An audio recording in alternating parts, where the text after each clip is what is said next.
안녕하세요. 연세대학교 김영수입니다.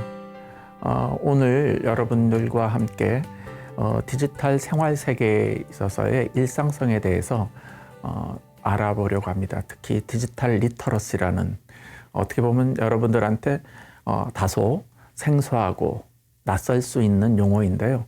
이미 우리 생활 속에 다 들어와 있는 그 언어입니다. 다만 우리가 친숙하지 않았을 뿐이죠. 사실상 우리가 살짝 조금 살펴만 보면 그닥 부담 없이 이해할 수 있는 그런 용어입니다. 사실상 생활 용어인 건데 우리가 어렵게 호칭하고 있는 것 같습니다. 한번 들여다보는 시간을 갖겠습니다. 우리가 디지털적인 인간으로 지금 진화하고 있죠. 어떻게 보면 그 방송이나 그다음에 여러 매체에서 하루가 다르게 진보하고 발전하는 디지털 기술 이야기를 하고 있습니다. 그래서 늘 편리한 거, 수월한 거, 많은 것들, 이 디지털 문명의 그 풍요로움을 이야기하는데 동시에 우리는 상당한 스트레스를 받는 것도 사실입니다. 그러다 보니 이게 특히나 노년 세대, 중장년 세대도 마찬가지고요. 사실상 지금 한창 피어나는 그 어린이들 또 청장년 세대도 스트레스는 받기 마련인 것입니다. 왜? 너무나도 빠른 시간들이 지나가고 있고 늘 새로운 것에 대한 부담을 느끼게 마련인 거죠. 어찌되었든 우리가 이 코로나 사태 이후에는 더욱더 이 온라인과 함께하는 디지털 생활 환경이 굉장히 급속하게 구축돼 있고 또 많은 그 일들을 그 디지털 생활 환경, 특히 온라인에서 해야 되기 때문에 우리에게 필요한 어떤 그 커뮤니케이션 기술, 특별한 기술이 아닙니다. 서로 소통하는 나눔의 그 어떤 그 능력인 건데 이게 불행하게도 교육을 통해서 우리가 학습하지 못했던 것들이죠. 왜냐하면 말씀드린 대로 너무나도 빠르게 급속하게 디지털 기술이 흘러왔기 때문에 미처 제도적인 교육 안에서 이런 교육들을 제대로 운영을 할 수가 없었습니다. 이게 누구의 탓이라기보다는 인류가 너무나도 빨리 급속도로 진화하고 있어서 생긴 문제가 아닌가 생각됩니다. 그러다 보니 이제 우리는 스마트폰을 누구나가 다 들고 있는 셈이 된 겁니다. 사실상 이 보급률도 엄청난 것이고요. 이런 어떤 그 디지털 생활 환경을 어디서 더 구체적으로 목격을 할 수 있을까? 아마도 여러 사례들이 있겠지만은 무엇보다도 학교 교실이라든지 강의실, 이 풍경이 여러분들한테 좀 더 이해하는 데 도움이 될 것 같습니다. 이런 그 의미에서 도대체 온라인에서의 생활 환경은 어떻게 진행되고 있는가, 이것을 학교 한번 강의실 상황으로 한번 살펴봤으면 좋겠습니다. 2020년은 온라인 실시간에서 많은 일들이 벌어졌습니다. 특히 강의실 환경은 많은 그 어려움이 있었지만 학생들이 이 컴퓨터 앞에서 아니면 스마트폰을 갖고 또 태블릿을 갖고 서로가 토론도 하고 발표도 하고 또 과제를 공유하기도 하고 여러 새로운 그 수업 풍경들이 진행이 되었던 것이죠. 사실상 많은 그 학생들 또 이 교수인 사람들도 그건 새로운 인터페이스이기 때문에 낯설기는 마찬가지였습니다. 새로운 인터페이스란 말은 결국은 접촉면이죠. 새로운 환경. 다시 한번 설명드릴 기회가 있겠습니다만은 인터페이스라는 것은 보고 듣고 만지고 이런 오감각적으로 연결되는 공간인데 물리적으로 대면 관계에서는 그러한 오감각을 활용하는 것이 이제 열려 있는 것인 상황이고요.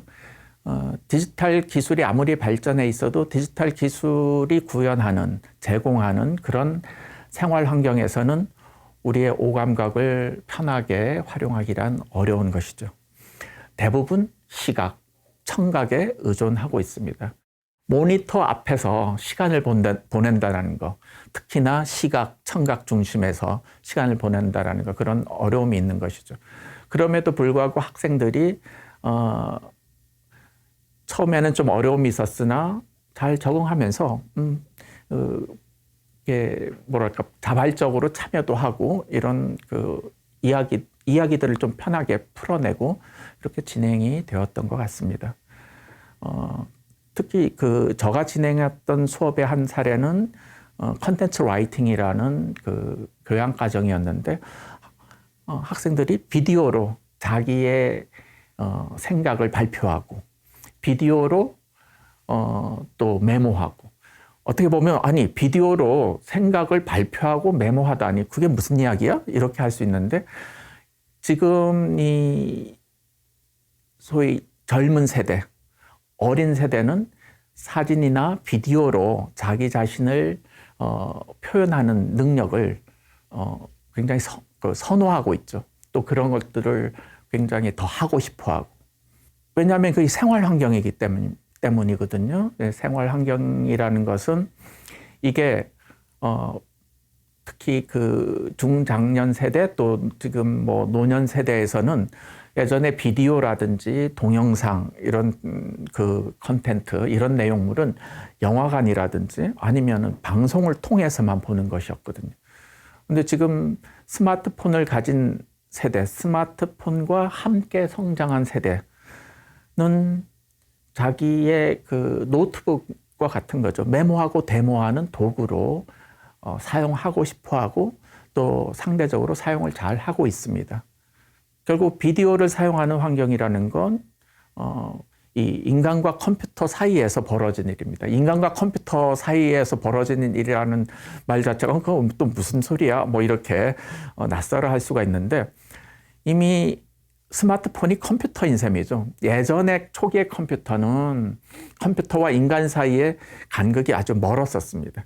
그래서 컴퓨터가 하는 일이 따로 있었는데 이제 인간과 컴퓨터 사이에는 인간이 쉽게 말씀드리면 좀 더 자유롭게 뛰어놀 수 있는 공간이 생겼다 이렇게 보시면 되는 거죠. 그래서 인간과 컴퓨터 사이에 벌어지는 그 공간 그것이 이제 문화적인 공간이고 또 문화적인 접촉면 즉 cultural interface라고 부르고 있습니다. 거기서 사실 많은 창조적인 일들이 벌어지고 있는 것이죠. 그래서 인간과 컴퓨터 사이에 벌어지는 그 공간, 그것이 이제 문화적인 공간이고 또 문화적인 접촉면, 즉 cultural interface라고 부르고 있습니다. 거기서 사실 많은 창조적인 일들이 벌어지고 있는 것이죠. 그래서 사진도 댓글도 또 이미지도 이모티콘도 올려놓을 수 있는 것은 그게 이제 어떻게 보면 자유롭게 인간이 컴퓨터와 인간 사이에 만들어진 공간에서 좀 노는 거죠.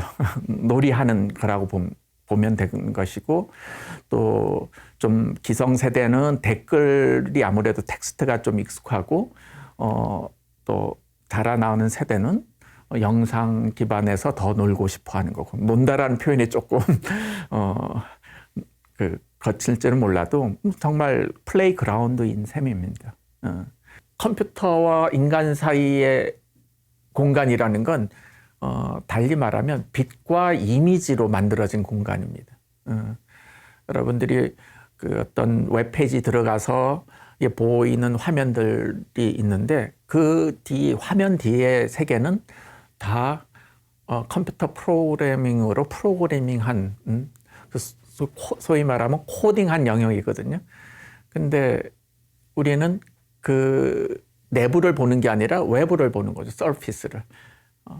마치 사람과 사람이 보는데 우리가 안에 장기와 뼈를 본다고 생각하면 얼마나 섬찟합니까? 근데 우리는 피부로 살결로 다 포장이 돼 있고 서피스를 보는 거죠. 그래서 더군다나 우리가 속마음은 알 수도 없고 장기도 볼 수도 없고 뼈도 볼 수도 없는 건데 우리는 거기다 옷도 입고 또 화장도 하고 여러 가지들을 하는 거죠. 지금 우리가 보는 그 온라인에서의 공간들은 그와 유사합니다. 그렇기 때문에 우리는 거기서 빛과 이미지, 즉 전기에 의해서 작동이 되고 또 거기에 여러 이 영상적인 공간들이 만들어진 것이죠. 이제 거기서 우리가 이제 클릭하는 버튼도 눌러서 다른 끊임없는 공간들이 열려지는 거죠. 공간이라는 건 다름이 아니라 뭐 거기에 카페도 있고 블로그도 있고 또 어떤 박물관이나 또 어떤 학교의 웹사이트도 있고 다 공간인 거죠.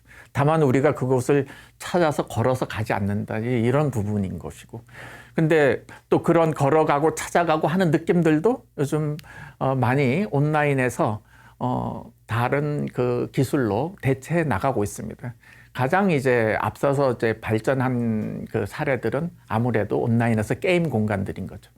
그런데 빛과 이미지의 공간은 그냥 막연히 다 열려있는 공간이 아니라 굉장히 선택적인 공간인 거예요. 이 이미지에는 우리의 구술 언어, 문자 언어, 사진, 애니메이션, 뭐 기타 등등 소위 서로가 시각적으로, 영상적으로 소통하는 그런 내용들이, 컨텐츠들이 자리 잡고 있는 것이죠. 다만 이제 말씀드렸듯이 텍스트라든지 문자 언어나 구술 언어는 이미 우리가 오랫동안 사용해왔고 또 제도권 교육을 통해서 익숙한 체계적으로 배운 언어들이고, 사진이라든지 뭐 애니메이션, 그다음에 뭐 기타 움직이는 영상들, 이런 영상의 세계는 초등학교, 중학교, 고등학교 때 체계적으로 학습할 수가 없었던 컨텐츠들입니다. 무엇보다 이 생활 환경에서, 온라인 디지털 생활 환경에서 상당한 창조적인 삶이 현재 진행형으로 또 미래 진행형으로 이루어지고 있는 것은 사실이기 때문입니다. 강의실, 교육 공간에서 그냥 아주 단적인 사례는 바로 칠판입니다. 칠판의 풍경은 백묵가루 날리고 또 백묵가루 때문에 뭐 이렇게 호흡기 질환도 생기고 뭐 여러 가지가 있었던 것이죠. 그런데 어느 때부턴가 칠판 백묵가루의 질이 개선이 되고 뭐 분말이 안 날리는 백묵가루도 개발되고 활용이 되고 하다가 화이트보드로 바뀌어지고, 그러면서 매직펜이 등장하고, 그러면서 칠판과 화이트보드가 겸용이 되는 거죠. 그러면서 이제 화이트보드와 칠판이 함께 이제 겸용이 되는 그런 인터페이스.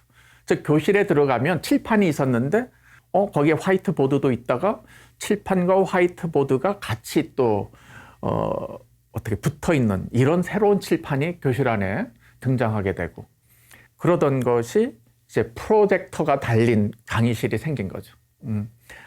정확하게 이게 뭐 몇 년도라고 이야기할 수가 없는데 어떤 이제 이게 비용이 들기 때문에 상대적으로 모든 교실마다 그렇게 프로젝터를 걸고 영상을 볼 수 있는 설치가 되어 있었던 건 아니고요. 특별한 장소, 학교에 들어가도 마치 조금 더 이제 전시 공간 같은 강의실, 대표적인 공용 공간에서 이렇게 활용이 되다가 점점 보편적으로 설치가 된 것이죠. 이제 교실의 환경은 다르게 변하고 있습니다. 단지 그 교실 안에 들어가서, 강의실 안에 들어가서 이제 어떤 영상을 보느냐, 어떤 영상을 제공할 수 있는 환경, 그런 인터페이스가 접촉면이 구성이 돼 있느냐라는 그런 교실 환경의 특성 자체가 그닥 새로운 것이 못 됩니다. 왜냐하면 우리는 온라인으로 연결된 디지털 생활 환경 안에 들어와 있기 때문입니다. 사실상 학생들이 수업하기 위해서 오프라인, 물리적 공간에 교실 안에 들어와서 앉아 있어서 그다음에 출석을 점검하고 이렇게 진행이 되지만, 코로나 상황으로 인해서 오히려 미래의 교실이 먼저 열린 셈이죠. 여러 가지 불행한 상황 속에서도 또 미래를 앞당겨서 현재로 만들 수 있다라는 것은 장점인 것 같습니다. 그리고 무엇보다도 굉장히 좋은 기회인 거죠. 특히 우리 대한민국은 그런 능력, 인프라가 잘 돼 있기 때문에 그런 능력을 빨리 개발해서 세계화할 수 있을 것 같습니다. 사실상 앞서가고 있는 것도 사실이고요.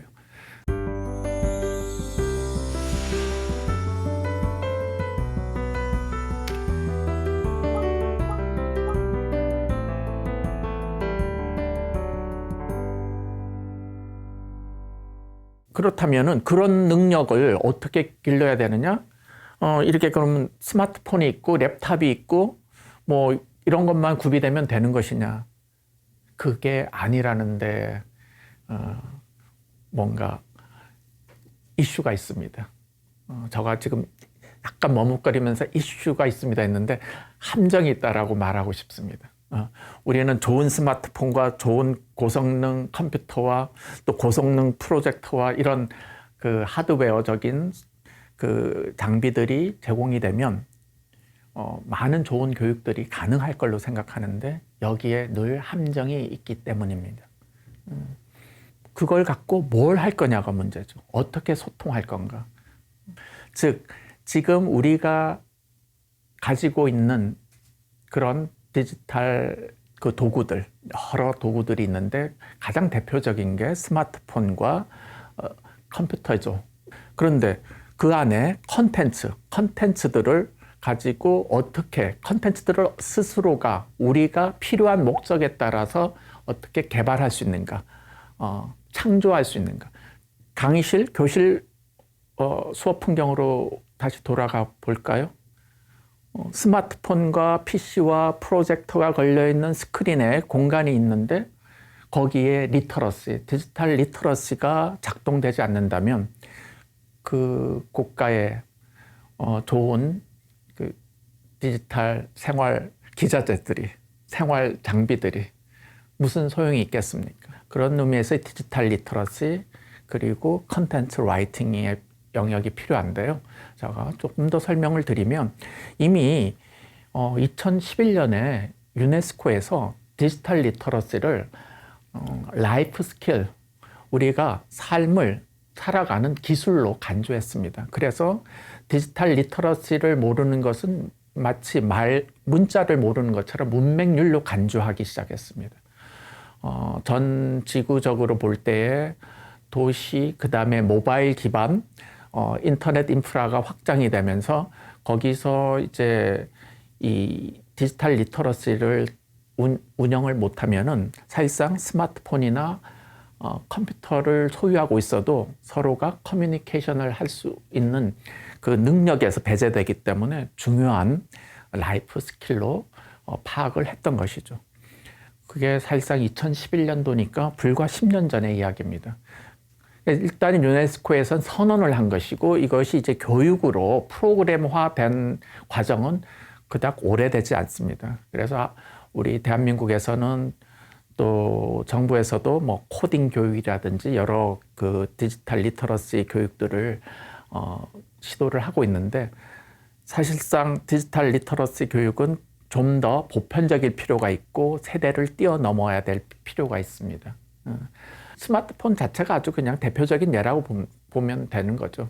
집에 있는 PC를 들고 나와서 밖에서 볼 수는 없기 때문에 스마트폰이 있는 것이고 카메라와 스마트폰을 분리해서 들고 다니기는 불편하니까 지금 스마트폰에서는 카메라 기능을 굉장히 강화하고 있는 것이고요.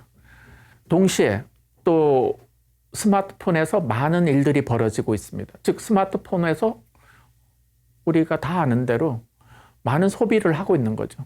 그러니까 거기서 새로운 어떤 창의적인 그 비즈니스 생각들도 하고 있고요. 그리고 여러 기술들을 혼합시켜서 통합시켜서 뭔가 새로운 시도들을 하려고 하는 거. 이런 영역들이 다 디지털 리터러시에서 출발하고 있는 것입니다. 근데 이런 디지털 리터러시에 가장 익숙한 세대가 Z 제너레이션인데 이들이 이제 1995년에서 2012년 사이에 태생한 태어난 세대인데 지금 한 26세 정도 되는데, 물론 이 경계를 딱 끊어서 뭐라고 이야기할 수 없는데, 이들은 인터넷, 소셜미디어, 스마트폰 뭐 이런 신기술과 더불어서 그냥 성장한 거예요. 그러니까 이들은 뭐 와이파이 이전에 이제 유선 인터넷의 존재 자체도 모르는 거죠. 그래서 이미 그냥 온라인 디지털 생활 환경 그 자체 그냥 푹 빠져서 생활하면서 또 교육 환경도 그 안에서 큰 그런 세대죠. 이 세대들은 보통 한 5가지의 그 디지털 장비들을 가지고 그냥 넘나들고 있어요. 이 Z세대의 특징들은 보면 언제든 어디서든 늘 연결돼 있는 거죠. 어떻게 연결돼 있느냐? 늘 모바일, 스마트폰을 탑재돼 있고, 그 다음에 전 지구적인 네트워크를 갖고 있는 거죠. 그러니까 우리 K-팝의 그 지구적인 성공은 결국은 이 모바일, 이 Z세대가 지금 일으키고 있는 것라고 봐도 과언은 아닌 것 같습니다.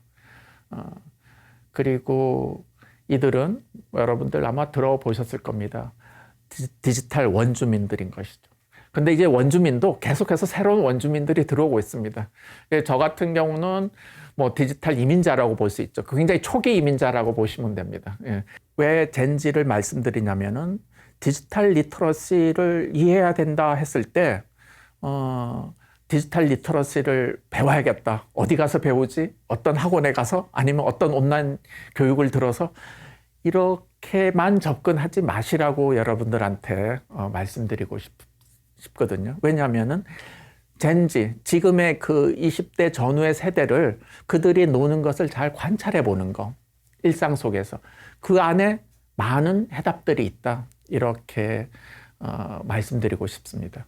왜 그들이 이렇게 그 디지털 리터러시 젠지들이 익숙하냐? 예를 들어서 여러분들이 잘 아시는 그런 뭐 넷플릭스, 페이스북, 뭐 B&B 뭐 이런 기업들이 다 디지털 혁신을 통해서 생겨난 기업들이거든요. 차를 소유하지 않았는데 렌트 사업을 하는 일종의 새로운 렌트 사업을 하는 뭐라든지, 영화가 없는 넷플릭스, 뭐 호텔이나 뭐 이렇게 소유하지 않고도 이 숙박업을 제공하는 B&B 뭐 기타 등등, 이런 지금 그 글로벌 기업들, 또 뭐 국내 기업들도 글로벌화하고 있고요. 이런 기업들이 속출하고 있는데, 이런 현상들은 결국은 보면은 다 구슬 언어와 문자 언어, 즉 교과서 대신에 미디어가, 그 다음에 그 교실을 떠나서 언제 어디서든지 스마트폰이 있으면 수업을 할 수 있고 서로 배울 수 있고, 필요하다면은 그걸 통해서 공감할 수 있는 것들이죠. 당연히 이제 뭐 캠퍼스가 없는 대학도 이미 출현한 지 오래됐고, 따라서 그 물리적 공간에서의 참여 형태보다도 훨씬 온라인에서의 참여 형태의 다양한 그 어떤 이벤트, 뭐 컨텐트, 뭐 여러 가지 뭐라고 불러도 좋습니다. 하여튼 많은 사건들이 일어나고 있다. 소위 말하는 기성세대, 노년세대, 또 뭐 중장년 세대는 특히 이 젊은 이 젠지들을 관찰할 필요가 있다. 어떤 의미에서 이런 말씀을 드리냐면은, 디지털 이민자는 원주민을 자꾸만 좀 관찰해야 돼요. 네이티브 영어를 배우려면은 자꾸 네이티브의 삶 속에 들어가야 된다고 그런 이야기를 하지 않습니까? 왜 근데 디지털 리터러시, 디지털에 대한 적응력을 키우는 데는 왜 그런 네이티브의 삶을 느끼려 하지 않고 자꾸만 교육, 선행적인, 선형적인 교육만 따라서 가려고 하는지 모르겠어요. 그러면 스트레스가 오는 거죠. 뭘 배워야 되고 목표치를 다 세우면 굉장히 어렵거든요. 새로운 스마트폰을 구입을 했습니다. 새로운 기능들이 쫙 있어요. 그걸 그러면 달달달 외워서 학습을 할까요? 아니면은 다 따라 해보기를 하면은 다 극복이 됩니까? 아니죠. 보통은 저도 그러합니다만은 그냥 들고 다니면서 하나씩 찾아봅니다. 일이 생겼을 때 적응하고 알아보고 물어보고 그렇게 하는 것이죠. 이제 디지털 리터러시를 학습을 하는 데 있어서 아마 제가 이 10가지의 강의 테마가 대부분 다 이 주제로 펼쳐지는 것인데 좀 편하게 이민자가 원주민의 삶을 그냥 좀 편하게 관찰하는 시간으로 가져가면 굉장히 좋을 것 같습니다. 그런 의미에서 젠지의 특성을 소개해 드리는 것입니다. 이미 미래에 일어날 일들이 현재 일어나고 있으니까 이런 부분들은 결국은 우리가 잘 파악을 할 필요가 있다. 이 코로나 상황에서 특히 노년 세대들 또 디지털 리터러시에 익숙하지 못한 그 계층이나 뭐 이런 세대에서는 상당한 어려움을 겪었을 것 같습니다. 겪고 있고요. 결국은 돈이 있어도 먹을 것을 구하지 못하고 결제 시스템도 익숙하지 못하고 여러 어려움을 겪게 마련이거든요. 디지털 리터러시 교육은 어떤 그 특정한 집단을 위한 교육도 아니고요. 유네스코에서 이렇게 선언을 한 것을 보면 보편적인 필요성에 의한 교육입니다. 생존을 위한 것이고 또 필요 교육을 이제 넘어서는 것이라고 생각합니다. 오늘 강의에서의 핵심이랄까요? 요점은 이 온라인 생활 환경의 어떤 접촉면의 인터페이스의 어떤 간단한 특성을 학교 교실의 풍경을 사례로 들면서 말씀드렸고, 결국은 이 온라인 디지털 생활 환경에서 우리에게 아주 필요한 것은 무엇인가 했을 때 디지털 리터러시의 이해와 활용 능력인데, 이 부분을 우리가 굉장히 보편적인 그 삶의 중요한 기술로 봐야 된다.